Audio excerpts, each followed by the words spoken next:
did write some books. So I have a son who, so I've got two kids, right, 26, 27. Now my youngest, my 26-year-old, let it out, baby. Now my 26-year-old is severely autistic, and I talk about it every show. You know, it's important to raise awareness. Everyone's very different. So I started going to parent-teacher conferences, man, 20-something years ago, and I remember one time I went straight from the gym, new teacher, and I had kind of a baby face, and you know, when I must have been 23 at the time, 23, and I kind of looked like Sophia. And I go into the teacher, and I'm like, I'm here for the meeting, and she didn't believe that I was the dad. She's like, you're not the dad, you're the brother. I didn't want to be there anyway. You know, I'm busy. You know, these video games don't play themselves. Couldn't convince her, and then like, fine, you caught me sneaking into a parent-teacher autism event. I'm leaving. I get home, told his mom, she kind of laughed, and she's like, wait a minute, she thinks you're the brother?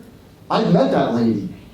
She thinks I look old enough to be your mom? Yeah, then I was in trouble. Kirk Smith, you're so immature, now I have to straighten this out. I looked her right in the face, I was like, whatever, Mom.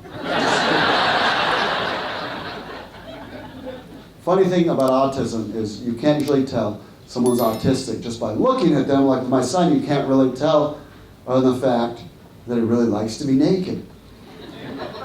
We're at a store one time, he's like 11, he had a full-on meltdown, and this guy got mad at him. He's like, hey, control your kid. It's like, hey, be compassionate, he's autistic. Yeah, well, how am I supposed to know that? He's naked.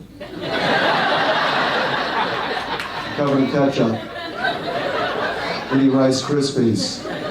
Yeah, well, so what, bro? This is Walmart. Touche, touche. Do you ever say to yourself, let's go to the nice Walmart?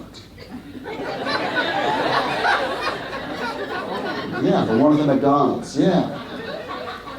If I take my son to the McDonald's and I don't keep an eye on him, he'll just help himself to people's food as we walk by. Well, that's delicious. Let me have one of those. One time I was at McDonald's, this lady's staring at me. I'm thinking, do I know this lady? Like, has she seen me on TV? What's happening? I look down, right in the middle of her three kids is my son is eating all their food.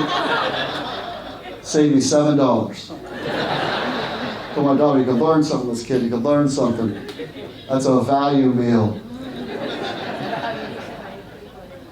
Now, autism is discussed more. 25 years ago, it was considered in poor taste, and you didn't discuss it. Now there's a lot of great shows. Love of the Spectrum's a great show. The Good Doctor's fun. 20 years ago, all we had was Rain Man. That was it. That was the only movie I'd ever heard of talking about autism. And I remember I was explaining my son's condition to Matt, one of my best friends in New York, who has more issues than my son. And I'm like, my son's autistic, and my buddy Matt comes back with, what's wrong with the kid being artistic? A lot of kids are artistic.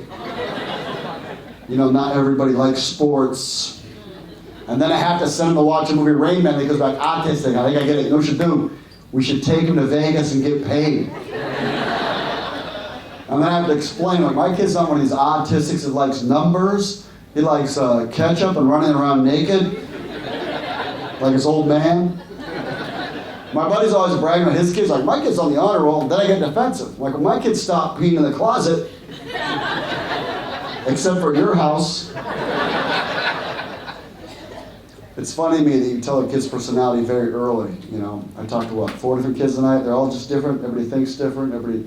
That's great. You can tell. People talk about nurture versus nature, but to me, nature's tough, man. You can tell a kid's personality very early. I have a nephew, Lucas, when he was like 8. We're playing Connect 4. I put the last little guy to win. I go, oh, look, I won. He looks at him, lets them all out, and goes, you have no proof. Wow. You're a politician for sure. My daughter's one of these like super nerds, you know what I mean? Like Lord of the Rings comes out, she reads the books before the movie. One of these kids, we're sitting at the dinner table and she looks up and I look up. She's like, Dad, do you think the Lord of the Rings is an allegory for the Bible, or Gandalf's a messianic figure, his death brings redemption to the people? I was thinking about ketchup. I'm taking my pants off, right, son?